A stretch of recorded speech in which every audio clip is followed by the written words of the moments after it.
welcome back to the channel. Today we are talking about how to get free books from publishers, a guide.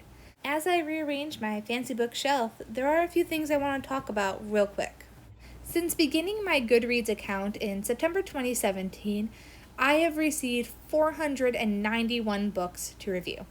I have filled 2 complete bookshelves in my house solely with books sent to me, and I have not paid a single cent for any of these books. Today, I'm going to give you my secrets. A quick disclaimer right off the bat, this video is a starting from the bottom kind of take on getting free books. I'm assuming that you have absolutely no experience and no starting place, just like I did a few years ago. Is this the only way to get free books? Absolutely not. But is this the exact path that worked for me? Heck yes. Now, in all honesty, you could, with absolutely nothing to your name, ask a publisher to send you a book, and they will probably say no. So what you really first need to consider is what you have to offer. It's an extremely important thing to remember that free books in this sense just means that you don't have to physically hand over money. Publishing companies aren't sending out these books from the goodness of their hearts. They're sending them to you so you can perform a service for them, such as writing a review, posting a bookish photo, including it in a top 10 video, etc. Having an established audience will increase your chances by a lot. Now, there are 3 really big areas that people typically will gravitate to. There's Goodreads, there's Bookstagram, and there's BookTube.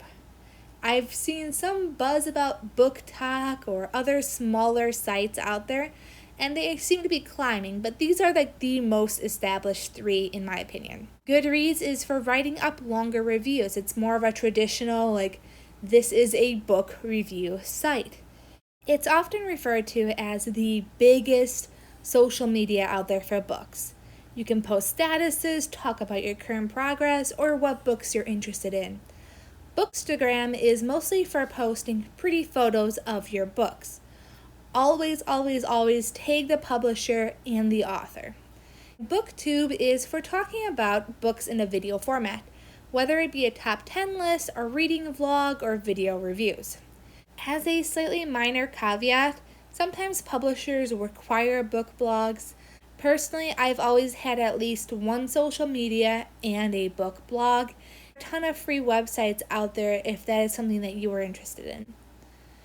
Each of these are great stepping stones. My personal journey has focused on Goodreads. It is a written format that was very comfortable to me when I didn't have a big social media presence.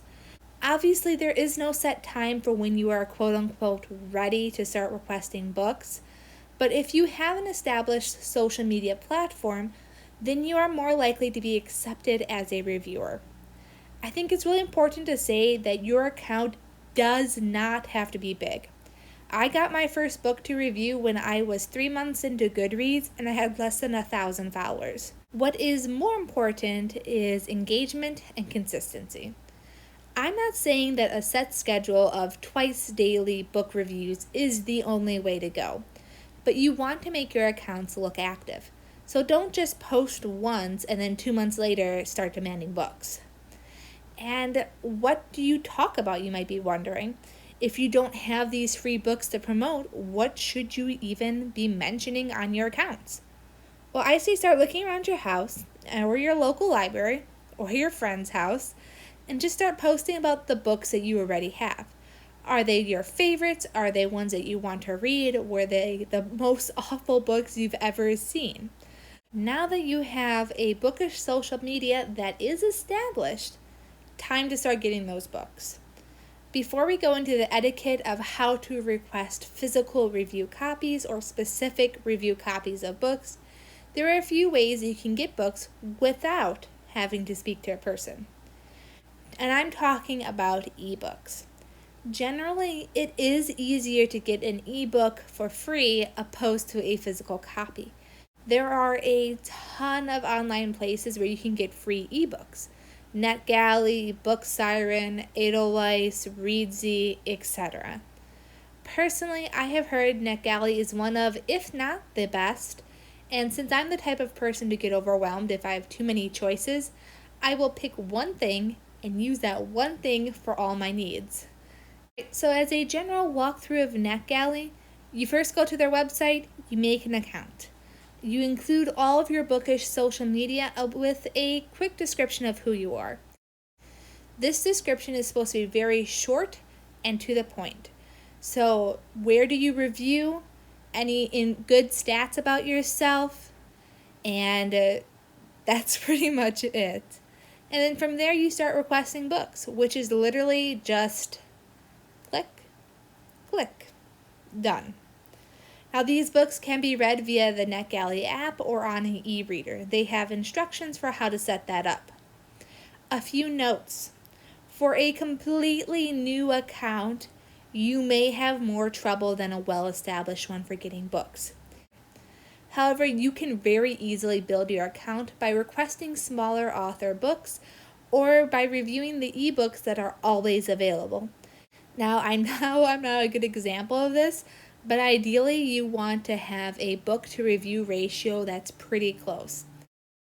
Now, what if your book that you want is not available via the Netgalley, or if you want a physical copy of this book? Well, then you can go to the publisher. No matter how tempting it is, do not, and I repeat, do not reach out to the author for a copy.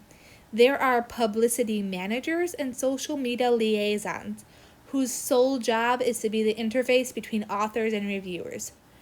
An important exception, though, is if the author is self-published.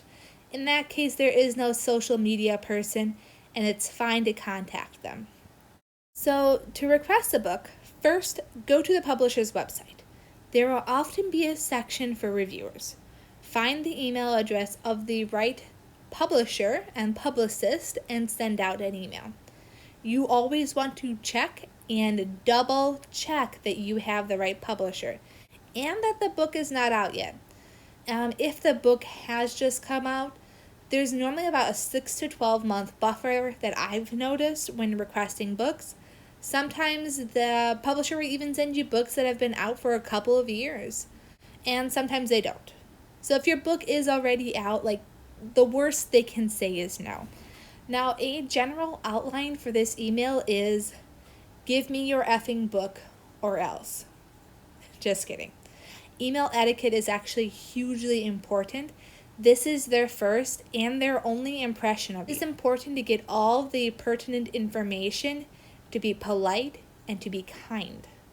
The goal is to make this poor intern or harassed social media manager's life as easy as possible. So for my template, I always begin with a greeting. I introduce myself and then I say what I'm interested in. So you always throw the book title, the author name, and then what you are exactly inquiring after. I am talking about ARCs here, which are advanced readers' copies, or just a copy of the book in general in case they already have gone through their ARCs, but they still have a few extra copies as well. So then I go into what would happen if they gave me their book.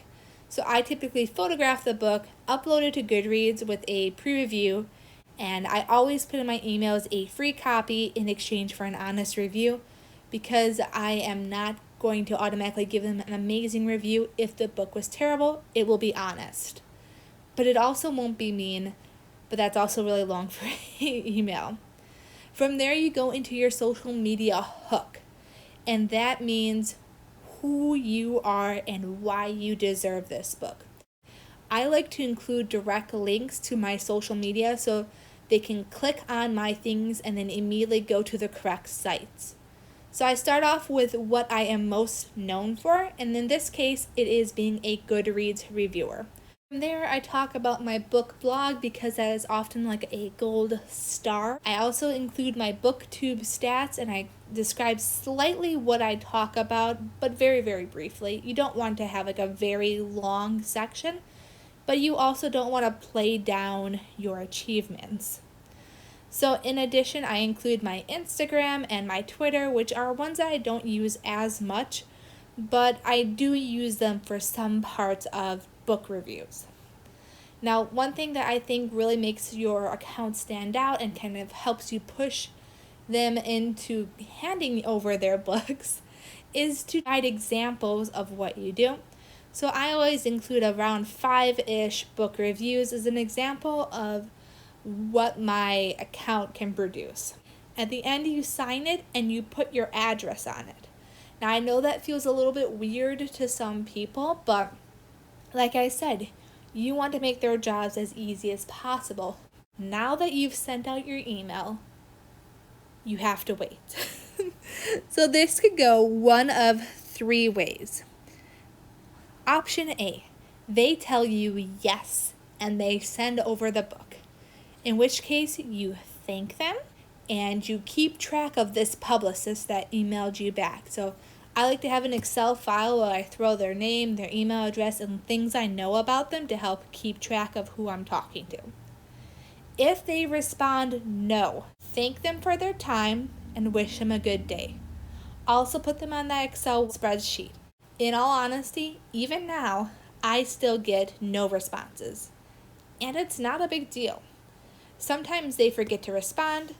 Sometimes they just didn't want to go through the hassle of telling you no. And sometimes you have the wrong person. So what I would say is wait about 2 weeks. If you have absolutely no response, send one single follow-up email and double check that you had contacted the correct person for the book. And if you get nothing back, don't do anything else. You don't want to create like a negative impression. So that is the absolute basics for how I went from having absolutely no free books to having all of the free books. Thank you so much for watching, and happy reading. Bye. And before I forget, Tucker the Reader is actually doing a video this week about what to do once you've received an ARC book. So definitely check out his channel, linked below. Alright, now I'm going for real now. Bye.